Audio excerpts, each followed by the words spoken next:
ദൈവനാമത്തിന് മഹത്വമുണ്ടാകട്ടെ. അനുഗ്രഹിക്കപ്പെട്ട പുത്തൻ പ്രഭാതത്തിനായി നന്ദിയോടെ ദൈവത്തിന് സ്തോത്രം ചെയ്യാം. എല്ലാ ദൈവമക്കൾക്കും ജീവജലത്തിലേക്ക് ഹാർദ്വമായ സ്വാഗതം. ഇന്ന് 2025 ജാനുവരി മാസം 17-ാം തീയതി വെള്ളിയാഴ്ച. ദൈവത്തിൻ്റെ ആർദ്രകരുണയാൽ നാം ഏവരും ഒരു പുതുദിനത്തിലേക്ക് പ്രവേശിച്ചിരിക്കുന്നു. ഈ ദിനം അനുഗ്രഹത്തിൻ്റെയും സന്തോഷത്തിൻ്റെയും നന്മയുടെയും ദിനമായി തീരട്ടെ എന്നുള്ള പ്രാർത്ഥനയോടെ ഇന്നത്തെ വാഗ്ദത്ത വചനത്തിലേക്ക് പ്രവേശിക്കാം. ഇന്ന് ജീവജലത്തിൽ കൂടി പ്രോമിസ് വേഴ്സായി നമുക്ക് ലഭിച്ചിരിക്കുന്നത് യോബിന്റെ പുസ്തകം 42-ാം അധ്യായം 2-ാം വാക്യം. The book of Job, chapter 42, verse 2, നാം ഇപ്രകാരം വായിക്കുന്നു: നിനക്ക് സകലവും കഴിയുമെന്നും നിന്റെ ഉദ്ദേശ്യമൊന്നും അസാധ്യമല്ലെന്നും ഞാൻ അറിയുന്നു. ഭക്തനായ യോബ് ദൈവത്തോട് പ്രാർത്ഥിച്ചുകൊണ്ട് പറയുന്ന വാക്കുകളാണ് നാം ഇപ്പോൾ വാഗ്ദത്ത വചനമായി വായിച്ചു കേട്ടത്. ഇയ്യോബിന്റെ സംഭവബഹുലമായ ജീവിതം അറിയാത്തവരായി ക്രൈസ്തവ ലോകത്ത് ആരും തന്നെയില്ല. ആയതിനാൽ ഇയ്യോബ് കടന്നുപോയ വഴിത്താരകളെ കുറിച്ചൊന്നും ഈ പ്രഭാതത്തിൽ ആവർത്തിക്കുവാൻ ഞാൻ ആഗ്രഹിക്കുന്നില്ല. ഇവിടെ ഇയ്യോബ് ദൈവത്തോട് പറയുകയാണ്, അങ്ങേക്ക് സകലവും കഴിയുന്ന ദൈവമാണ്. ഇയ്യോബിന്റെ അവസ്ഥ എന്താണ്, ഏത് സ്ഥിതിയിലാണ് എന്ന് നാം മനസ്സിലാക്കണം. ഇയ്യോബ് ഇപ്പോൾ ആയിരിക്കുന്ന അവസ്ഥ ഏറ്റവും പ്രതികൂലവും പ്രതിസന്ധിയും വളരെ വേദന നിറഞ്ഞതും കഷ്ടം നിറഞ്ഞതുമാണ്. തന്റെ കൂട്ടുകാർക്ക് കണ്ടിട്ട് പോലും തിരിച്ചറിയാൻ പറ്റാതെ സഹതാപം തോന്നിയ അവസ്ഥയിൽ ഇയ്യോബ് എത്തിച്ചേർന്നു. അതും ഓർക്കേണ്ടത്, ഏത് അവസ്ഥയിൽ നിന്നും ഏത് നിലയിലേക്ക് വന്നു വീണു. അങ്ങനെയുള്ള സാഹചര്യത്തിലും ഇയ്യോബ് പറയുവാണ്, അങ്ങേക്ക് സകലവും കഴിയുന്ന ദൈവമാണ്.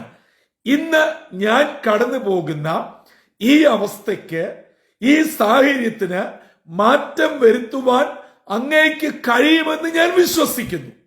അതെ, ഈ വെള്ളിയാഴ്ച അതിരാവിലെ ഇന്നത്തേക്കുള്ള വാഗ്ദത്ത വചനം കേട്ടുകൊണ്ടിരിക്കുന്ന എൻ്റെ പ്രിയ ദൈവമക്കളെ, നാം ഓരോരുത്തരും കടന്നു പോകുന്ന അവസ്ഥകൾ അവരവർക്ക് മാത്രമേ അറിയുകയുള്ളൂ. ഒരാളുടെ സാഹചര്യമല്ല മറ്റൊരാളുടെ. ഒരുപക്ഷെ നാം അറിയുന്നതും നാം പുറത്ത് നിന്ന് കാണുന്നതും എല്ലാ വിധത്തിലും ഓക്കെയാണ്. കാരണം നല്ല ഭവനം, നല്ല വാഹനം, നല്ല വസ്ത്രധാരണം, വരുമാനമുണ്ട്, അവർ കൃത്യമായി പുറത്തു പോകുന്നു, എല്ലാ സന്തോഷവേളകളിലും പങ്കുചേരുന്നു, ആരാധനയ്ക്ക് പോകുന്നു, അങ്ങനെ ക്രമീകൃതമായി കാര്യാദികളെല്ലാം ചെയ്യുന്നു. അപ്പോൾ എല്ലാം കൊണ്ടും അവർ സെറ്റിൽഡ് ആണ്. അവർക്ക് എന്താ കുഴപ്പം? അവർക്ക് ഒരു കുഴപ്പവുമില്ലല്ലോ. എൻ്റെ അവസ്ഥ അതാണോ? എൻ്റെ സ്ഥിതി അതാണോ? എൻ്റെ മക്കളുടെ അവസ്ഥ അതാണോ? ഇതൊക്കെ നമ്മൾ പലപ്പോഴും പലരെക്കുറിച്ചും ചിന്തിക്കുന്നതും ധരിച്ചു വെച്ചിരിക്കുന്നതും തന്മൂലം ഞാൻ അല്ലെങ്കിൽ നാം ഓരോരുത്തരും മറ്റാളുകളുമായി താരതമ്യം ചെയ്യുന്നതുമായ കാര്യമാണ്. പക്ഷേ സത്യം പറഞ്ഞാൽ ഇതൊന്നുമായിരിക്കുകയില്ല യഥാർത്ഥ അവസ്ഥ എന്ന് പറയുന്നത്. മറ്റുള്ളവർ ഇങ്ങനെ പുറത്തിതെല്ലാം ചെയ്യുന്നു, കാണിക്കുന്നു, പോകുന്നു, വരുന്നു, എങ്കിലും അവരുടെ ഉള്ള് നീറുകയാണ്, വിഷമിക്കുകയാണ്, ഭാരപ്പെടുകയാണ്. അതെ, അവരുടെ അഭിമാനം കൊണ്ടോ ദുരഭിമാനം കൊണ്ടോ അവർ പുറത്തു പറയാതെ അവരിങ്ങനെ ആക്ട് ചെയ്ത് ഓരോ ദിവസവും മുൻപോട്ട് പോകുകയാണ്. അങ്ങനെ ഏതെങ്കിലും വിധങ്ങളിൽ ജീവിതത്തിന്റെ വേദനയിൽ കൂടെ കടന്നു പോകുന്ന ഏതെങ്കിലും പ്രിയപ്പെട്ടവർ ഈ പ്രഭാതത്തിൽ എന്നെ കേൾക്കുന്നുണ്ടോ? നിങ്ങൾ ഒരു കാര്യം ആത്മാർത്ഥമായി വിശ്വസിച്ച് ഏറ്റുപറയണം. ഞാൻ ഇന്ന് കടന്നു പോകുന്ന എന്റെ ഈ സാഹചര്യത്തിൽ നിന്നും പരിപൂർണമായി വിടുവിക്കുവാൻ ഞാൻ വിശ്വസിക്കുന്ന എന്റെ ദൈവത്തിന് കഴിയും. ഇത് ഇയ്യോബിന്റെ വാക്കുകളാണ്. എന്നിട്ട് അതിന് രണ്ടാമത്തെ ഭാഗം പറയാണ്, അങ്ങയുടെ ഉദ്ദേശങ്ങളൊന്നും അസാധ്യമല്ല. ദൈവത്തിന് എന്നെക്കുറിച്ച് ഒരു ഉദ്ദേശമുണ്ട്. ഞാൻ ഏത് നിലയിൽ നിന്നും ഏത് അവസ്ഥയിൽ നിന്നും ഇപ്പോഴത്തെ ഈ ദുരവസ്ഥയിലേക്ക്, കുഞ്ഞുങ്ങളുടെ വേർപാട്, സമ്പത്തിന്റെ നഷ്ടം, ഭാര്യയുടെ തള്ളിപ്പറച്ചിൽ, ശരീരത്തിന് ഏറ്റിരിക്കുന്ന ബുദ്ധിമുട്ടുകൾ എന്നു വേണ്ട ഏതു വിധത്തിൽ നോക്കിയാലും വചനം നാം പഠിച്ചാൽ ഇയ്യോബിന്റെ ശരീരത്തിലെ പ്രാണൻ ഒഴികെ മാനസികമായും ശാരീരികമായും കുടുംബപരമായും സാമ്പത്തികപരമായും തലമുറപരമായും സാമൂഹ്യപരമായും ഇയ്യോബ് തളർന്നിരിക്കുകയാ, തകർന്നിരിക്കുകയാ. നമ്മിൽ പലരും ഇതിൽ ഏതെങ്കിലും ഒരു കാര്യത്തിലായിരിക്കാം, അല്ലെങ്കിൽ രണ്ട് കാര്യങ്ങളിലായിരിക്കാം.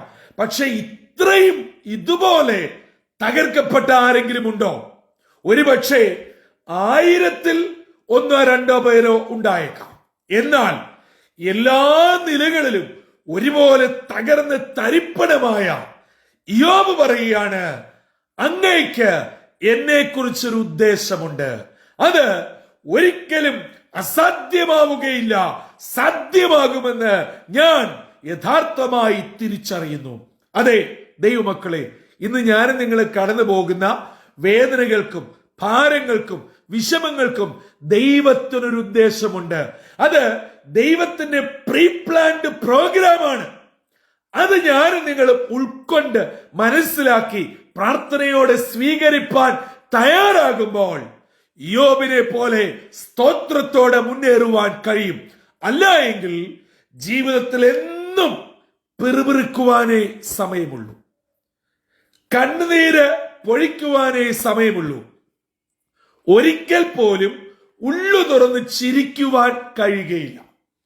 ഒരു വിധത്തിലും സന്തോഷത്തിന് യാതൊരു സാധ്യതയുമില്ല. അങ്ങനെയെങ്കിൽ ആ അവസ്ഥയ്ക്ക് മാറ്റം വരണമെങ്കിൽ ഇയ്യോബ് പറഞ്ഞ ഈ വാക്കുകൾ ഞാൻ നിങ്ങളും ഹൃദയത്തിൽ ചേർത്ത് വെച്ച് ആത്മാർത്ഥതയോടെ ഉറക്കെ ഉറക്കെ വിളിച്ചു പറയണം. എന്റെ ദൈവത്തിന് സകലവും കഴിയും. എന്നെ കുറിച്ചുള്ള ഉദ്ദേശം ഒരിക്കലും അസാധ്യമായി പോവുകയില്ല. കാരണം എന്റെ ദൈവം വലിയവനാണ്, ശക്തനാണ്. നമുക്കറിയാം, ഇതേ അധ്യായം 42-ാം അധ്യായം 10-ാം വാക്യം വായിക്കുമ്പോൾ ഹല്ലേലൂയ, ഇയ്യോബിന്റെ അവസ്ഥയ്ക്ക് മാറ്റം വന്നു. അതെങ്ങനെയാണ്? ഇയ്യോബിന്റെ പിൻപിലത്തെ സ്ഥിതി മുൻപിലത്തേക്കാളും എത്രയോ അധികം ഉന്നതമായി ദൈവം ഇയ്യോബിനെ ഉയർത്തി.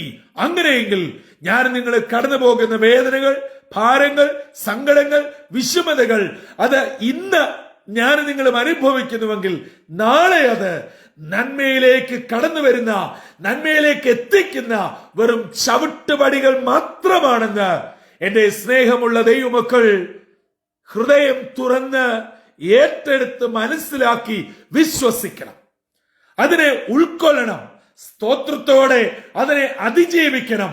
അതെ, എന്റെ ഈ വിഷയത്തെ മാറ്റിത്തരുവാൻ എന്റെ ദൈവം കഴിവുള്ള ദൈവമാണ്. എന്നെ കുറിച്ച് ദൈവത്തിനൊരു പദ്ധതിയുണ്ട്, ഒരു ഉദ്ദേശമുണ്ട്, ഒരു സ്കെച്ച്ഡ് പ്രോഗ്രാം ഉണ്ട്. അത് തമ്പുരാൻ നിറവേറ്റുന്ന യാത്രയിലാണ്. അതൊരു പക്ഷേ കുഞ്ഞുങ്ങളുടെ കാര്യത്തിലായിരിക്കാം, നിങ്ങളെ വിട്ട് വിദൂരങ്ങളിലായിരിക്കുന്ന കുഞ്ഞുങ്ങളായിരിക്കാം, സമീപത്തുള്ള കുഞ്ഞുങ്ങളായിരിക്കാം. നിങ്ങൾ വിചാരിച്ചതുപോലെ കുഞ്ഞുങ്ങൾ ഒരു നേട്ടം കൈവരിക്കുവാൻ കഴിഞ്ഞിട്ടുണ്ടാവുകയില്ല. ജോലിയിലായിരിക്കാം, പഠനത്തിലായിരിക്കാം, സാമ്പത്തികമായ മേഖലകളിലായിരിക്കാം. ദൈവപൈതലേ, ഭാരപ്പെടേണ്ട. നേരോടെ നടക്കുന്നവർക്ക് ഒരു നന്മയും മുടക്കാത്ത ദൈവം നമ്മെയും നമ്മുടെ തലമുറയെയും മാനിക്കുവാൻ മതിയായവൻ തന്നെയാണ്. ആകയാൽ ഇന്നത്തെ വാഗ്ദത്ത വചനം നമ്മുടെ ജീവിതത്തിൽ മാറ്റൊലിക്കൊള്ളട്ടെ.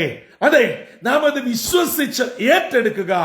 ഇന്നിന്റെ എന്റെ പ്രശ്നം, ഭാരം, രോഗം, വേദന, സാഹചര്യം മാറ്റുവാനും അതിന്മേൽ വിജയം വരിക്കുവാനും അത് എനിക്ക് നന്മയ്ക്കായി ഭവിക്കുന്ന ദൈവത്തിന്റെ ഒരു പ്രത്യേക ഉദ്ദേശ്യമാണെന്ന് തിരിച്ചറിഞ്ഞുകൊണ്ട് സ്തോത്രത്തോടെ ഇന്നത്തെ ദിനത്തിലേക്ക് പ്രവേശിക്കാം. അങ്ങനെ ഇന്നത്തെ ദിനം ജീവജലത്തിന്റെ പ്രേക്ഷകരായ നിങ്ങൾക്ക് ഓരോരുത്തർക്കും അനുഗ്രഹത്തിന്റെയും നന്മയുടെയും സന്തോഷത്തിന്റെയും ദിനമായി ദൈവകൃപയോടെ പരിപാലിക്കട്ടെ. അതിന് നമ്മെ തന്നെ പ്രാർത്ഥനയോടെ താഴ്ത്തി ഏൽപ്പിക്കാം. തലകളെ വണക്കാം. പ്രാർത്ഥനയ്ക്കായി ഒരുങ്ങാം.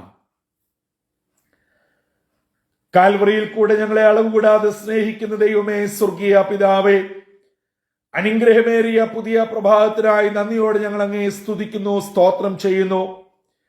യോബിന്റെ ജീവിതത്തിലെ ഏറ്റവും വേദനയും കഷ്ടവും ബുദ്ധിമുട്ടുമേറിയ അനുഭവത്തിൽ നിന്നുകൊണ്ട് യോബ് വിളിച്ചു പറയുകയാണ്, എന്റെ ദൈവത്തിന് ഈ അവസ്ഥ മാറ്റുവാൻ കഴിയും.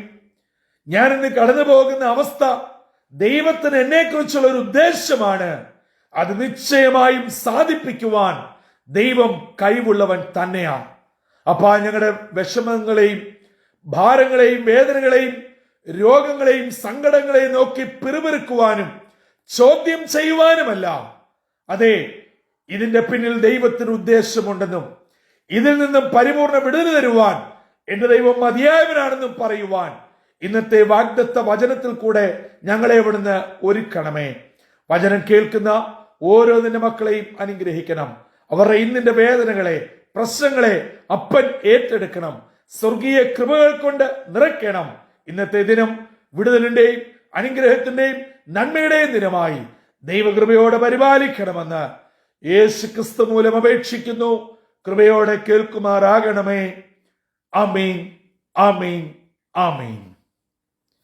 പ്രിയ ദൈവജനമേ, ഇന്ന് നാം യോബിന്റെ അനുഭവ സാക്ഷ്യം എന്ന വണ്ണം ദൈവത്തോടുള്ള പ്രാർത്ഥനയുടെ വാക്കുകൾ കേട്ടുവല്ലോ. അതെ, നാം കടന്നു പോകുന്ന ഏതവസ്ഥയ്ക്കും മാറ്റം തരുവാൻ ദൈവത്തിന് കഴിയും. ആ സാഹചര്യങ്ങൾ ദൈവം നമുക്ക് നൽകിയിരിക്കുന്നത് ദൈവത്തിന് എന്നെക്കുറിച്ചൊരു വലിയ പദ്ധതിയുണ്ട്. നിശ്ചയമായും ആ പദ്ധതി ദൈവം പൂർത്തീകരിക്കും. അതൊരു അനുഗ്രഹമായിരിക്കും, നന്മയായിരിക്കും എന്ന് വിശ്വസിച്ചുകൊണ്ട് പ്രാർത്ഥനയോടെ ഇന്നത്തെ ദിനത്തിലേക്ക് പ്രവേശിക്കാം. നിങ്ങളുടെ ഇന്നത്തെ യാത്രകൾ, ആവശ്യങ്ങൾ, നിയമകാര്യങ്ങൾ, പഠനകാര്യങ്ങൾ, ഭാവി കാര്യങ്ങൾ, ആത്മീയ കാര്യങ്ങൾ ദൈവത്താൽ അനുഗ്രഹിക്കപ്പെടട്ടെ. ഏറ്റവും സന്തോഷമേറിയ ഒരു ദിനമായി ഇന്നത്തെ ദിനം തീരട്ടെ. അതിന് ദൈവത്തിന്റെ പരിശുദ്ധാത്മാവ് നമ്മെ ഏവരെയും സഹായിക്കുകയും ചെയ്യട്ടെ. കർത്തൃ ശുശ്രൂഷയിൽ നിങ്ങളോടൊപ്പം brother Santhosh Kodukulanji. God bless you all.